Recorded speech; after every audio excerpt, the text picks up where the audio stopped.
Kenya's Deputy President William Ruto says he is best suited to solve his country's high cost of living. Speaking exclusively to the SABC in Nairobi, Ruto says if elected president in next month's general polls, he will decisively deal with corruption and invest in agriculture and manufacturing as well to tackle the country's ongoing economic crisis.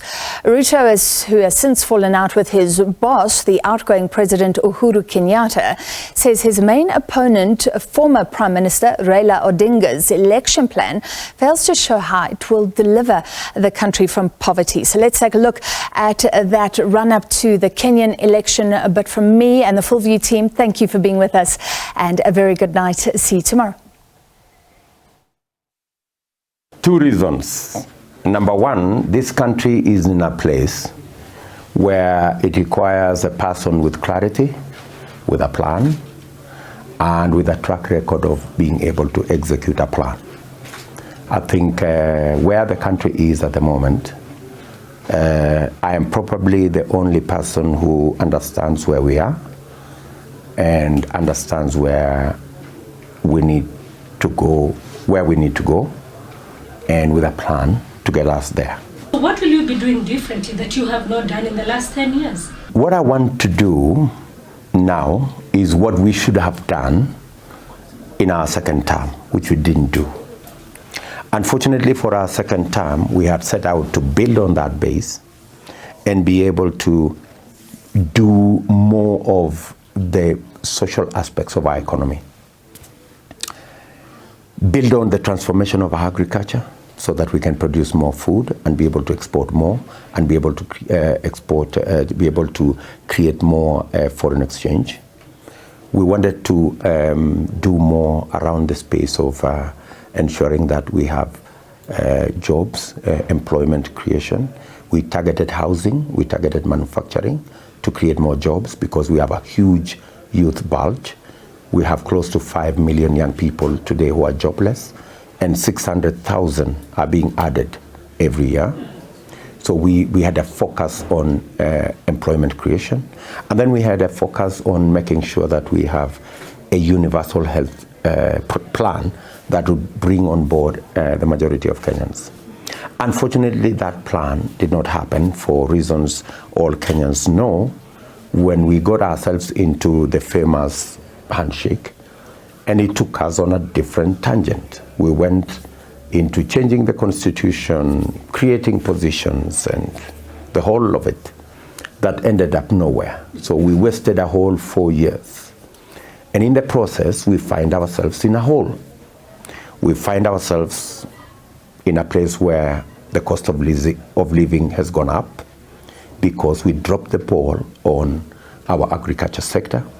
We find ourselves with millions of young people who do not have jobs because our Big Four plan was sabotaged. We didn't do the housing, we didn't do the manufacturing. In fact, manufacturing came down from 9.3% of GDP to 7%. And as a result, we find ourselves in a hole of debt.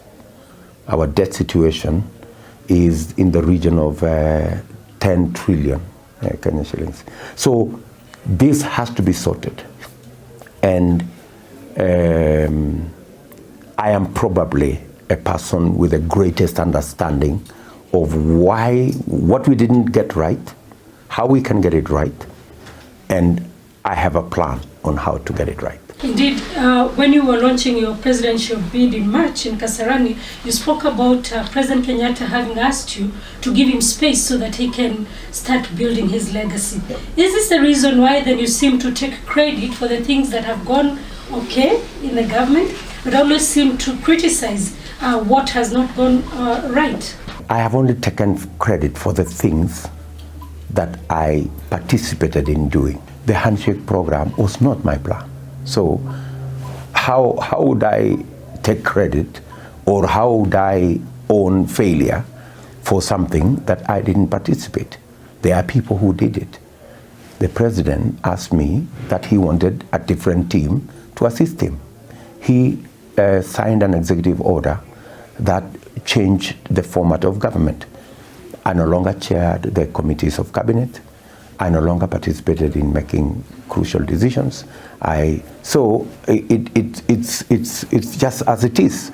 And the president decided, and he has told us in public that he took a lot of advice from my current competitor, the former prime minister. Just a little on that, Tiff. When he said, give me space, don't you think that is a time then you should have just stepped aside? I mean, you had helped create that government. But when somebody says, give me space, I want to create a legacy, they bring in Odinga. He says himself in campaign rallies, he has been able to achieve much with Raila. Don't you think you should have then stepped down? I wasn't appointed by President Kenyatta. So I wasn't going to leave office because he had decided to work with other people. We were elected on a joint ticket. And I decided that as deputy president, I had other responsibilities that the law gave me the latitude to perform. Things to do with counties, matters to do with IBEC. I worked a lot with our members of parliament on other government projects that did not have direct relationship with what my boss wanted to do. And in the process, I helped develop the plan that's going to change this country. Who is the hustler and why does the hustler matter? For a long time, we ran our politics around ethnicities, ethnic arrangements, and ethnic permutations. But I undertook 3 years ago, and I went public about it, that we are going to have a different conversation. We are actually having a different conversation, as it were. And credit to ourselves as Kenyans, we have managed to elevate this contest to a contest about issues. It's not so much what is being profiled as hustlers versus dynasties. That is the framing and the profiling of our competitors. It's just an economic conversation, trickle down versus bottom up. And we have decided that a model that hasn't worked is the trickle down model. And it creates fewer jobs, it is capital intensive, it doesn't create jobs, it benefits few people. However, when I was looking at your plan, in the areas that you're giving priority, it seems as if you're throwing money at a problem. Wouldn't it have been better to have policies so that even when you leave government, that these policies can outlive you and the country can come out of this hole that you're talking about? We are going to be funding policy programs. We have developed the policy programs around food production and what needs to be done. One, we have a whole 30 billion that will be a revolving fund for inputs for our farmers. And we have every year another 12 billion that will be used for extension services to make sure farmers are properly guided on how to produce, how to store, how to access the market, and when to do it. That's one. So we are also have a whole policy program around value addition, agro-processing in textile, in leather, in pharmaceuticals, in building products. So we have a whole policy plan that the money will just fund the policy programs that we have in place. We know that we cannot roll out the whole program in year one around Women Enterprise Fund and make improvements so that we can deploy those resources better. In the immediate, what will you do? Day one, for example, we will sign in for the judiciary to operationalize the judiciary fund. We will appoint immediately an accounting officer for the police, the DCI, and the EACC to make sure that we fight corruption from day one. We are going to roll out a plan on what we need to do with our farmers. The good thing around our farming is that turnaround time is anywhere between 4 and 6 months to turn around our farming activities in the space of our milk production, in the space of our production of cereals. The turnaround time is short. We will have to think about how to provide a stopgap for the current high price of maize meal. That's a plan we're working with. What countries, government to government, are we going to work with so that we can provide a stopgap even as we roll out our plan in 6 months to be able to produce our own food. You've spoken about from day one you deal with corruption. Absolutely. How will you deal? In fact, between us and our competitors, there is only one plan. We are the only people with a plan on how to fight corruption, an institutional plan on how to fight corruption, to empower all our institutions, make sure that we operationalize the judiciary fund so that the judiciary can deploy resources in making sure that they have enough personnel, enough capacity, enough infrastructure to deal with corruption. Corruption cases at the moment take up to 10 years. We want corruption cases decided within months. The only way you can do that is to make sure that the judiciary has financial independence. We will make sure that the criminal justice system, the police, the DCI, the EACC are working with an independent budget. Today, all those institutions are begging for money from the office of the president. There is absolutely no reason why the budget for the investigative authorities is at the office of the president, because it limits their capacity on who to investigate. They have to keep looking at, who this person is related how.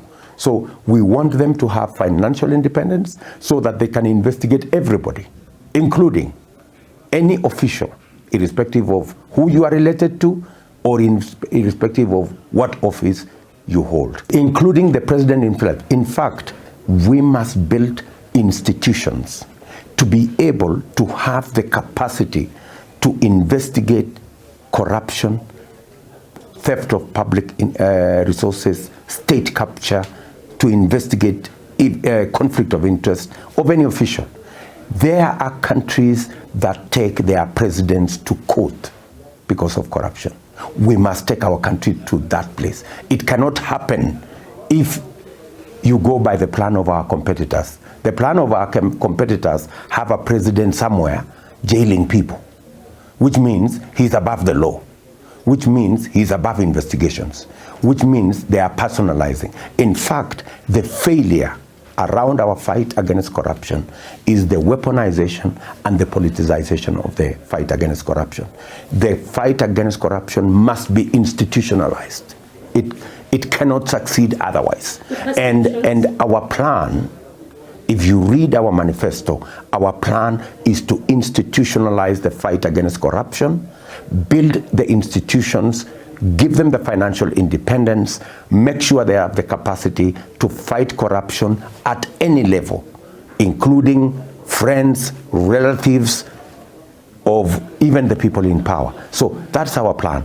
Their plan is largely rhetoric. Oh, we're going to jail so-and-so. We're going to jail the corrupt.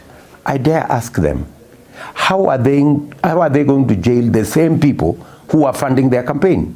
Your own deputy running mate right now has a case pending in court. We have quite a number of governors also with cases pending in court over corruption. Any corrupt person cannot take a risk and come to work with me, because they will be jailed the next day. In fact, majority of the people, the corrupt people, are in Azimio for only one reason, so that they are not jailed. In fact, anybody who is working with me today is actually a testimony that they are not corrupt. Because the only remedy any corrupt person have not to be jailed is to support Azimio. All they are running around the people around me is propaganda. And they're trying to intimidate people not to work with me. In fact, my own deputy was given conditions that the only way he can survive and he will not be taken to court is for him to drop support for me. And I want to promise you that today, the only side that has a credible plan, institutional plan against corruption, is the Kenya Kwanza plan. Our competitors have rhetoric and stories. Your vote matters to us Your vote matters to your children, to your family, and to your country. Please, I request you to turn up and vote for William Ruto and vote for Kenya Kwanza.